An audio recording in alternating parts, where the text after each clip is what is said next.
name is Sharika Dash, and this is my beautiful co-host, Miss Tanya Kennedy. Hello, how are y'all today? And we're doing an episode of I Survived It. We have Miss Lauren Baker. She's on Facebook Messenger, and she's going to tell us how she survived sexual abuse.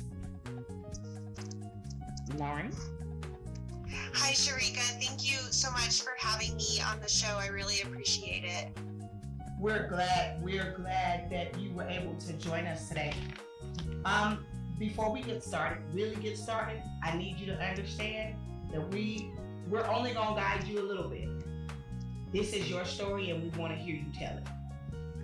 So we're not, I mean, if you get stuck, I will jump in and pull a little bit, but I need you to just tell your story. So start wherever the beginning is and go for it. Okay.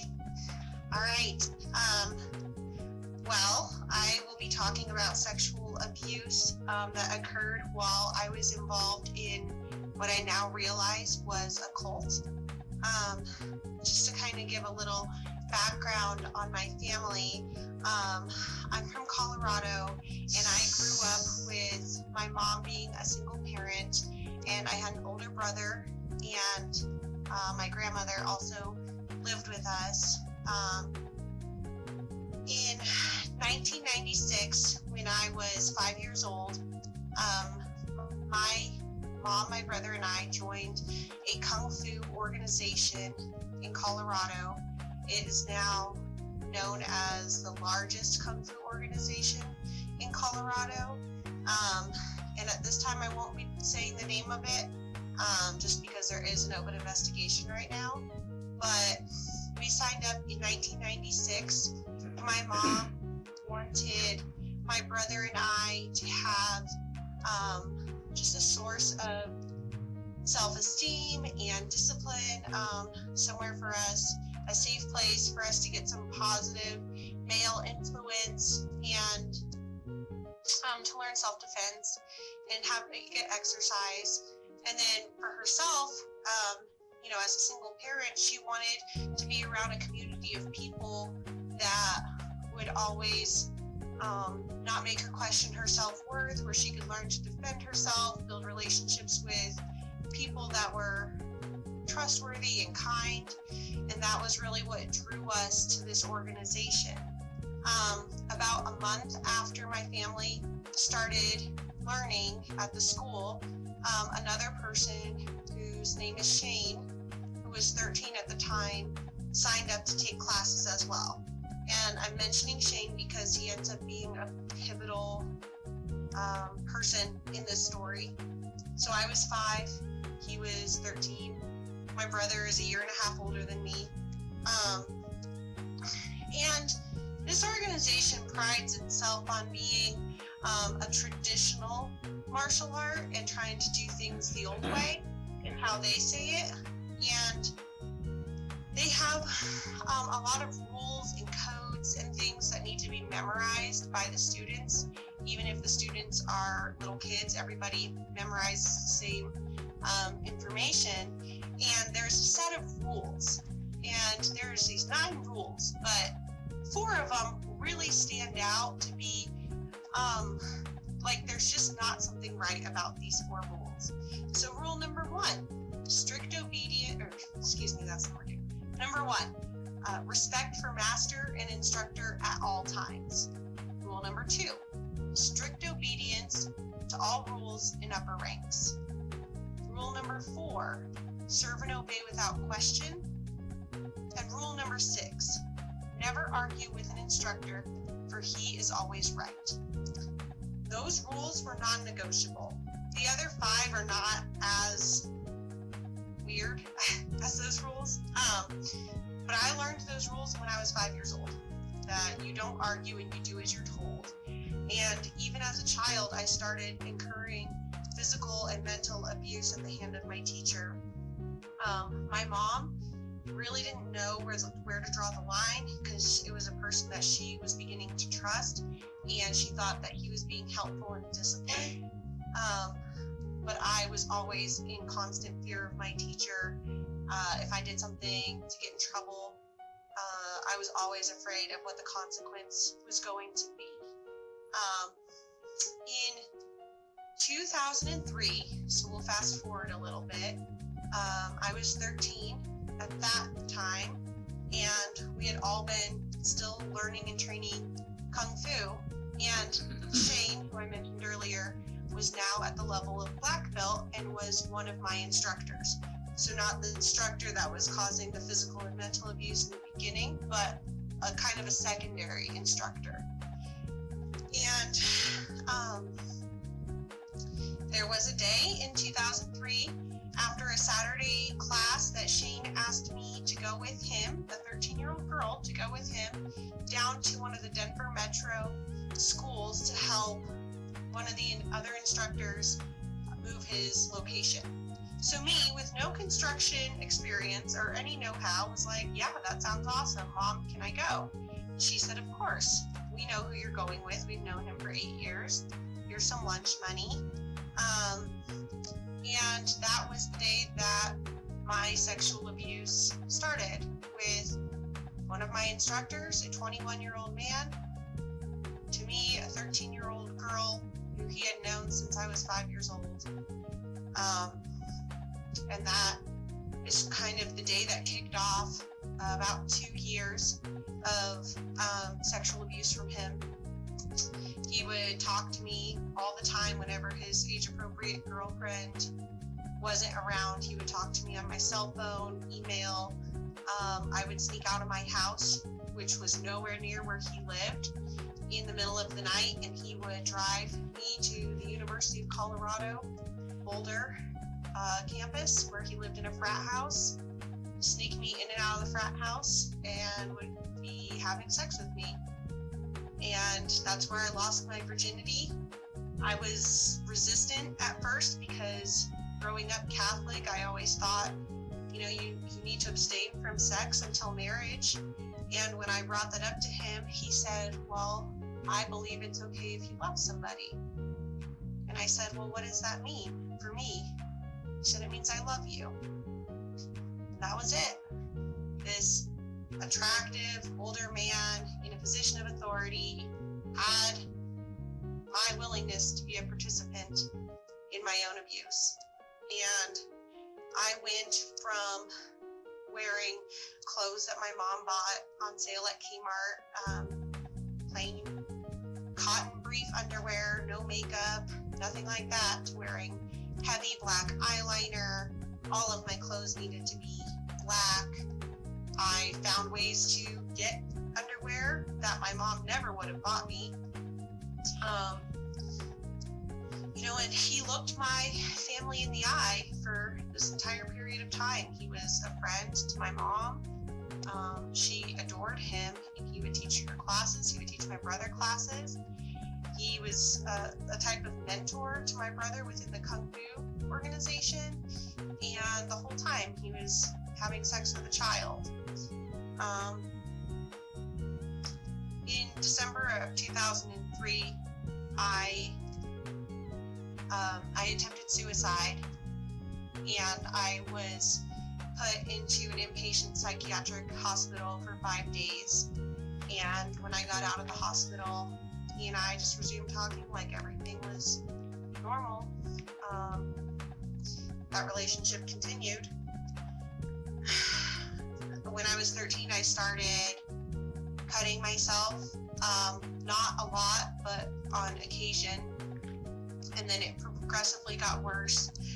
At the age of 15 is when my behavior really started to spiral out of control. I was becoming very violent. I was committing crimes. I was engaging in substance abuse, smoking cigarettes, cutting myself. The cutting got really bad when I was 15. There was times I would cut my leg 50 to 60 times in a sitting. And even though at this time my relationship, as Shane would call it, with him had kind of ended, except for at the Kung Fu school, I was really in a lot of emotional turmoil. I moved out of my family's house when I was 16 years old. And I had an apartment, and I was working, and I somehow survived high school. I somehow graduated. I kind of held it together until I was 18, and then after I graduated high school, my behavior again got a lot worse. I was drinking an excessive amount of alcohol and doing drugs and letting terrible guys take advantage of me. I associated myself only with people that had no care in my actual well-being. And this whole time up till now, I had been training Kung Fu at the same school, with the exception of 2 periods of time where I left that were about a year and a half long. But somehow I always got sucked back in. It seemed like it's never going to actually be away forever. In 2009 is when I came back to the organization for what I thought was going to be for good. And Shane was still there, still a teacher, still in a position of authority, but I had always just chosen to block out what had happened with him because acknowledging it would be too painful, and so it was easier just to pretend it never happened. When I was 20 years old in 2010, I became a student instructor in this organization, and what that meant was I would start paying a lot more money and have to be at the school for about 30 hours a week, pretty much doing free labor, teaching, running the school, cleaning, babysitting my teachers' kids, basically anything that needed to be done. It was my responsibility, and it didn't matter if I was sick, if I was injured, I better be there, and I better be there on time. And it was extremely stressful. And that's also at that period of time is when my eating disorder that began when I was like 14 and really started getting worse, was when I became a student instructor. Because in this organization, women don't do well to be big. You are much better off and much more highly favored if you are petite, if you are thin. And I was ridiculed openly in front of other female student instructors, in front of students about my size. There's a lot of manipulation and mental and emotional abuse that occurs to the student instructor of this organization, and my belief is that abuse is dished out in order to filter out the people that won't take it, that won't continue that cycle on in the future, so they get kind of filtered out as student instructors. But I always felt like I can't actually leave. I didn't want to be there as a student. I didn't want to be there as a student instructor. I didn't want to be there as a black belt, but we'll get to that. But I thought I could never ever get out. There's no way I could leave. I got black belt when I was 25 years old, and I was the first female black belt in over 20 years. Women never seem to make it in this organization, and that's because most of them ended up being abused or dated by their instructors. I was ridiculed for what I hoped to be the last time at a organization-wide event the summer after I got my black belt, and that was about my weight. And the head of the organization said some pretty awful things to me in front of everyone about my size.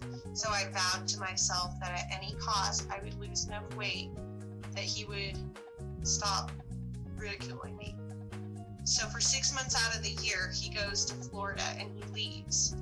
And so he left about a month after that, and my eating disorder got crazy. And I was eating about 800 calories a day. I was working out, burning at least 2,000, 3,000 calories a day. I was restricting. If I ate something I shouldn't have ate, I would throw it up. And I lost about 35 to 40 pounds while he was gone in Florida. And the day he came back, he looked me up and down right in front of everyone and told me good job, and took me right then and there outside to learn something special, something secret that hadn't been taught to anyone in such a long time. And it was a clear reward for my unhealthy behavior. So then I ended up dating and then marrying a man who is now my husband, who's also a black belt in the organization. And on September 1st of 2017, he and I took over ownership of the school in Fort Collins, Colorado. And we treated our students very differently than anybody else treated their students. We never took financial advantage of our students. We never exploited them for anything. We genuinely cared for our students and did our best to teach them anything we could. And I always had a sick feeling inside when I'd be trying to teach the kids things that they'd be tested on at their evaluation, like the rules I said earlier. There is just such a disturbing and disgusting level of gaslighting and brainwashing and manipulation that occurs in this organization. The amount of money that is paid for extra events and for merchandise that's not optional, it's all mandatory, is always paid in cash. And that's not supporting all of the instructors. No, it's supporting the one person in charge of the entire organization. He doesn't care if his instructors are on food stamps. He doesn't care if his instructors are living in their school. He doesn't care as long as you pay your franchise fee and you pay it on time and your numbers are good for events. There is another code, they call it a prayer, that is that's taught at one of the more advanced levels. And there is a phrase from it, a line that says, "Those of caution, fear, and doubt need not enter within this great secret road, for it is strewn with the bones of those who cannot defeat dragons of desire and wastefulness." In their opinion, the dragons of desire and wastefulness is anything that doesn't support you being there. If you have a child, if you have a wife, if you have a family emergency, then you're a traitor. You're wasteful. You have desires that are impure. And it's like that for everything. Anytime you're not supporting this one person, this one leader, this one cult leader, in my words, you're a traitor.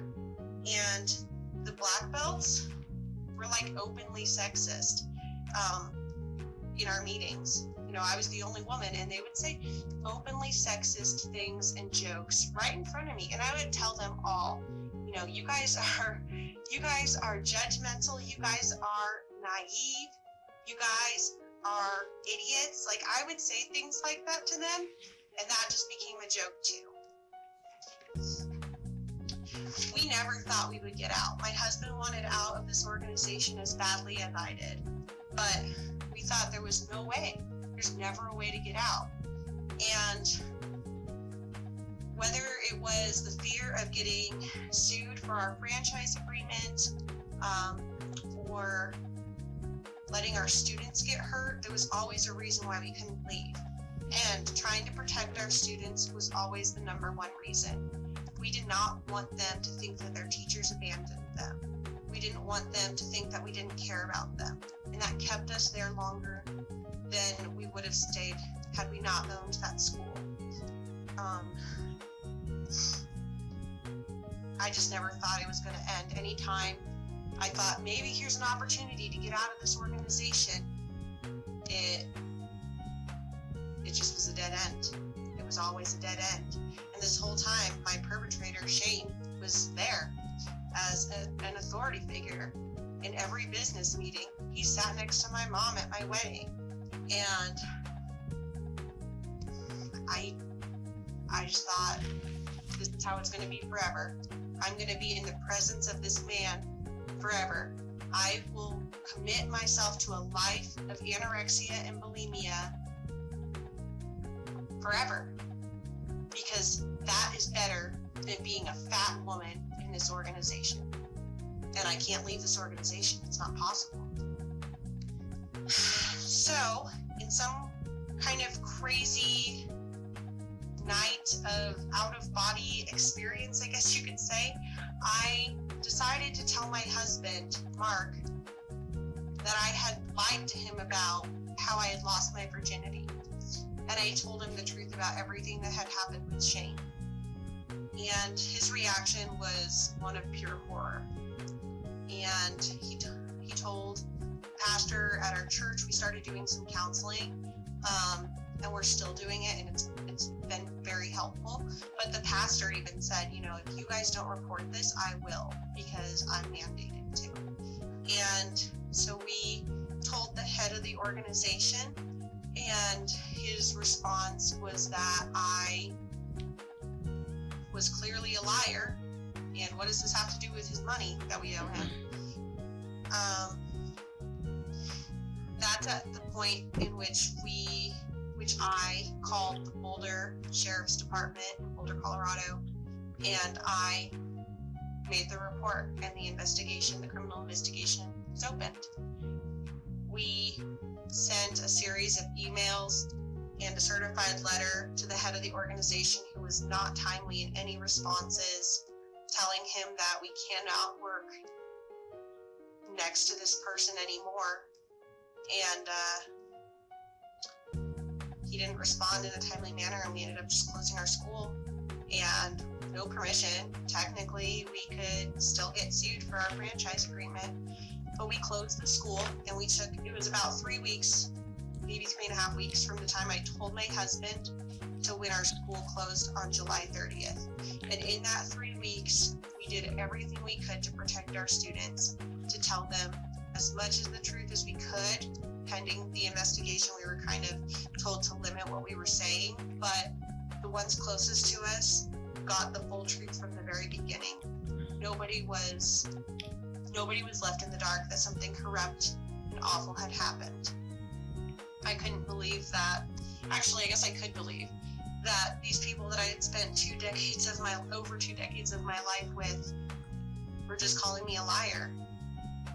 And it wasn't until the doors closed and we locked it for the last time and we went home that my husband and I realized, oh my gosh, everyone who has left was right. This is a cult. I had heard it time and time again from even my own brother when he left. And I would always think, it's not a cult. Don't be dramatic. There's corrupt things and things that aren't right, but it's not a cult. The grasp that it had on me and the fake barrier that was holding me there proves that it was a cult. I spent 24 years of my life in this organization. It's a cult. So, shortly after the school was closed is when I had my permanent protection order hearing against Shane. And I was on the stand for an hour and a half, and we had a really great criminal defense lawyer that was trying to rake me over the coals, trying to prove how I was lying about everything to get us out of our franchise. And he, of course, had the string of emails and the certified letter that we had sent to the head of the organization. And he was trying to use those as some kind of evidence against me. Well, all it did was prove that the organization would rather take the side of the perpetrator and try to defend that person in a legal sense before even considering that maybe what I said was actually true. They never asked him to take a step back. They said, sure, go ahead, keep teaching women and children and young ladies. They never said, you know what, why don't you put your teaching on hold until this is all resolved? No, he is still teaching. Hopefully the investigation will be coming to a close soon. The detective was very confident that she had everything she needed to make an arrest. So since then, my entire life for the last 4+ months has really involved a huge journey of healing. Been going to a lot of really helpful therapy and counseling at the church, but I was given a bunch of free therapy for sexual abuse victims that I have found to be very helpful. And since then, I had been doing some at-home workout programs since like last January with a company called Beachbody. And once I closed my school, is when I started being a virtual health and fitness coach with Beachbody. And so I'm using all of my trauma now to try to lead other women onto a path of healing through self-love and taking care of themselves. And so now I have a Facebook page. It's called Unchained Sweat and Self-Love, and it's like my fitness and personal development page. And I vowed to myself that I was going to heal publicly, because trying to heal quietly didn't work for the first 29 years of my life. And if I healed publicly, then maybe my story could help somebody else, and it would hold me accountable. And so I have taken every opportunity I've been given in order to get better, to not just survive this, but to truly make something great out of it, to make a future for myself, to help other people. All I want to do is help people. That's why I stayed in this awful organization, because I thought maybe I'll be the one to change it. Maybe I can help, these people. I'm never going to be the abusive teacher. I'm never going to take advantage of these women. I'm never going to hurt anybody. I'm just here to help. So now I get to do that without the constraints of a cult. And I truly hope that my perpetrator will be behind bars very soon. Wow. That's right. Wow.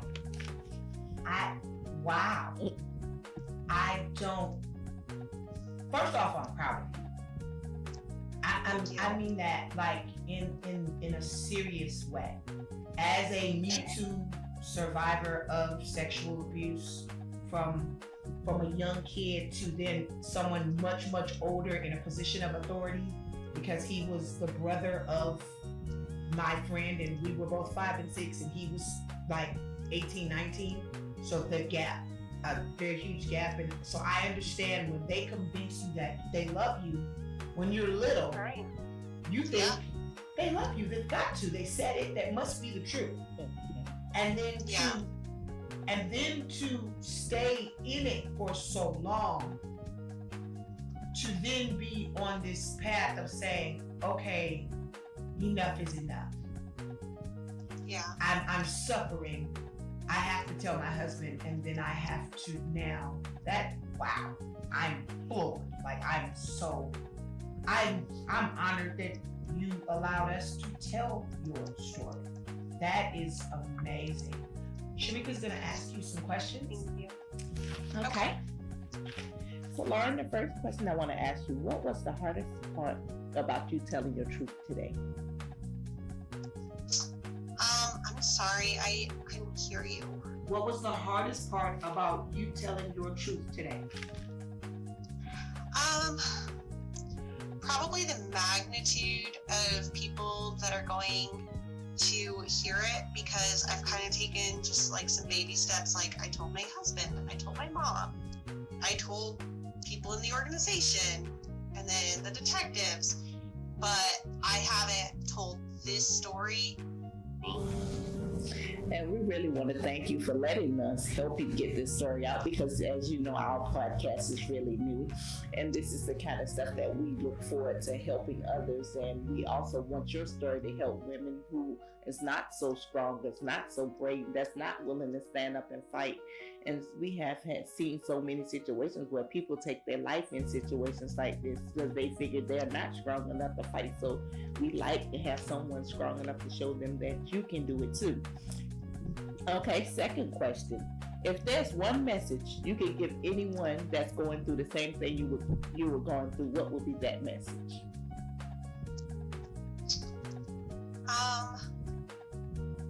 Well, I would have a message for people that think that they're in a cult, and then I would have a message for people that have been sexually abused. We'll take those. Right. Give them to us, Jen. Yes. Okay. If you think you're in a cult, then you probably are. If there is even a tiny piece of you somewhere that thinks it, it's probably true. And don't let anybody tell you that you're just making things up or that that's not possible, because that's exactly how gaslighting works, is making people think that they're crazy. And you're not crazy. If you think you're in a cult, you probably are, and you have to get out.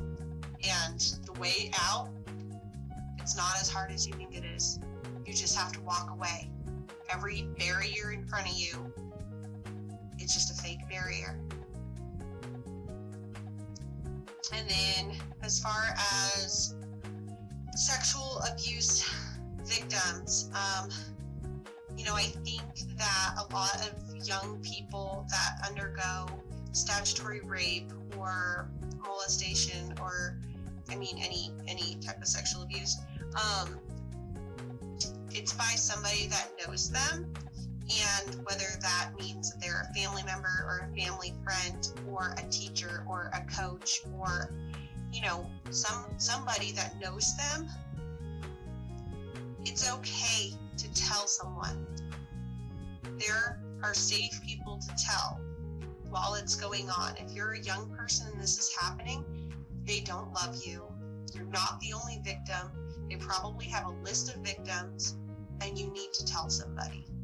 And if you're an adult who has kept this bottled inside of you, you need to reach out, because it will eat you alive, and you won't even realize that that's the cause of what's destroying you, but it's probably the cause of what's destroying you, and you need to just tell someone, even a stranger.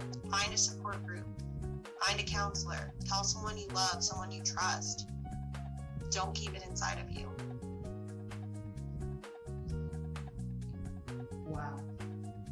Was there a support group or organization that helped you through?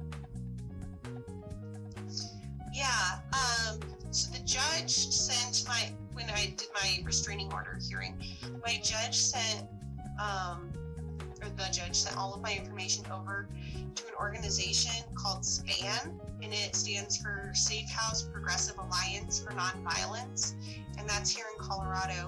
And all of their services are free, and so I just finished up the day with my counseling. I had 8 free sessions on top of my intake, and now in 3 months I can go back and get another 8 sessions. I didn't have to pay for anything.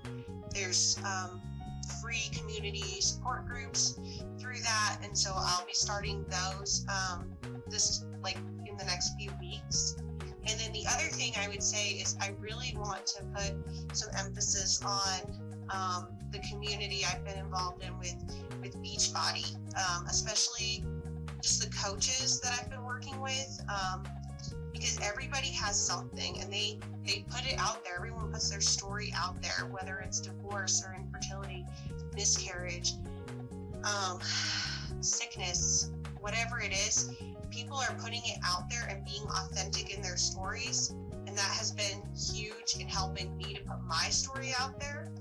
And then just sweating out all these emotions, just working it off in the privacy of my own home, getting drenched in sweat in order to save my soul, has been a huge saving grace for me. And Beachbody, I feel like this is something I had no idea what it was going to do for me, but it gave me an enormous support system outside of my husband to really lean into.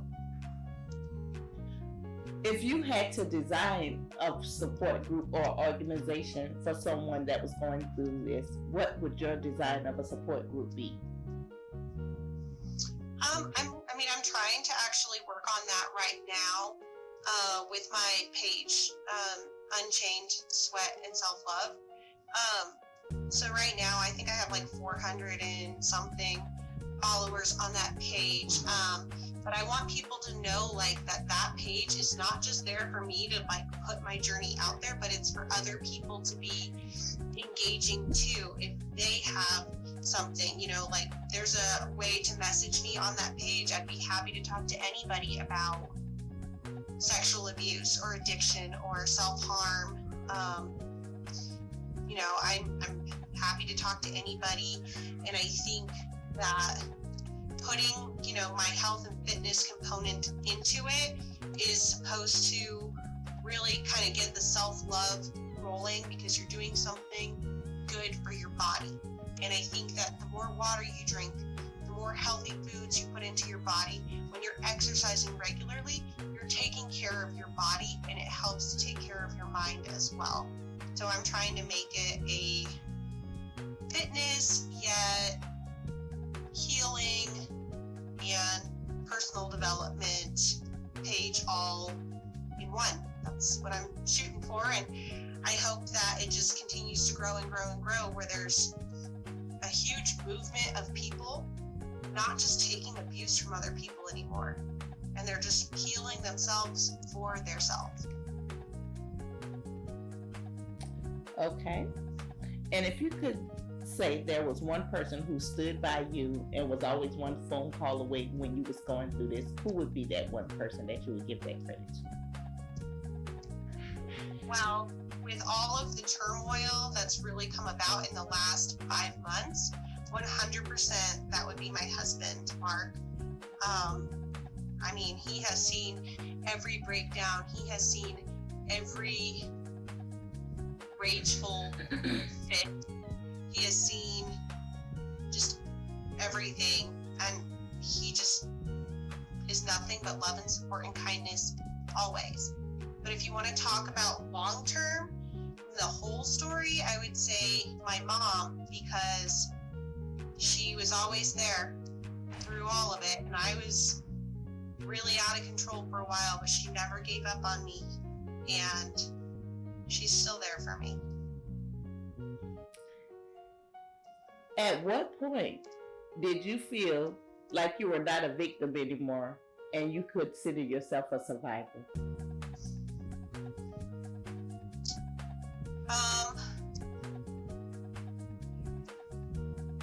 Honestly, I think it was the night we locked the school for the last time, because it was like, I'm out.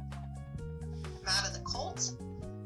I'm out of being mandatorily, if that's even a word, stuck next to this person who has abused me, and these other men who have done nothing but abuse me mentally and verbally my whole life. And then my sexual abuser is just sitting across from me in a business meeting. It was like, once I was away and that door closed, I was like, I survived, got out. And everything since then has just been solidifying that. Every win, meaning like the restraining order hearing, or hearing the detective say that she thought she had everything she needed to arrest him, all of that is just cake. But I survived when we shut that school down. Well, Lauren, we want to thank you for sharing your story, and we want to also congratulate you for having the courage to step away, because there's not a lot of people that do, and we want to congratulate you.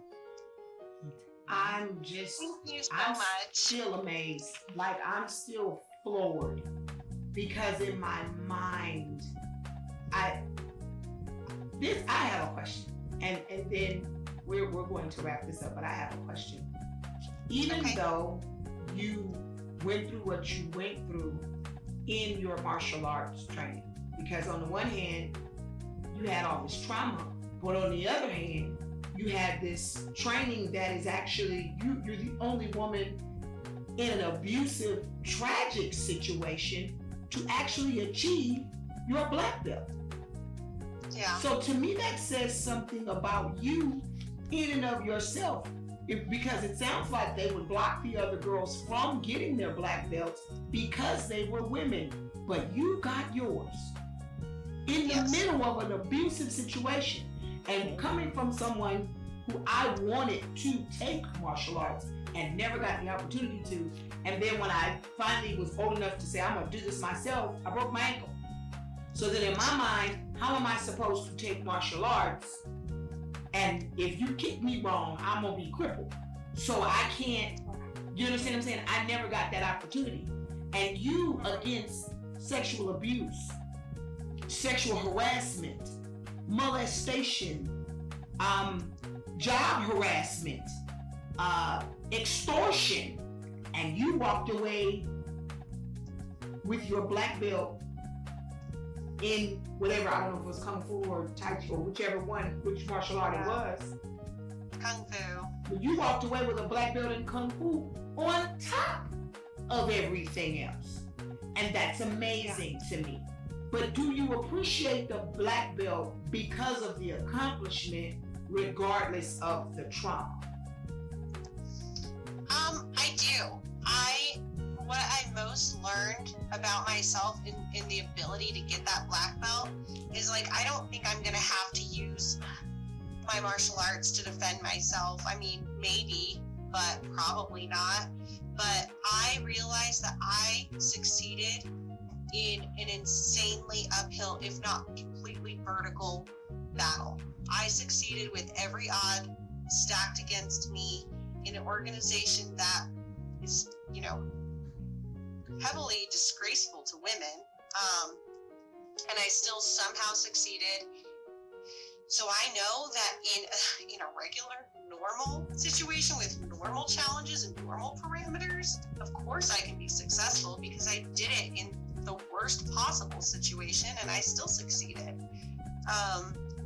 So I'm pretty proud of that.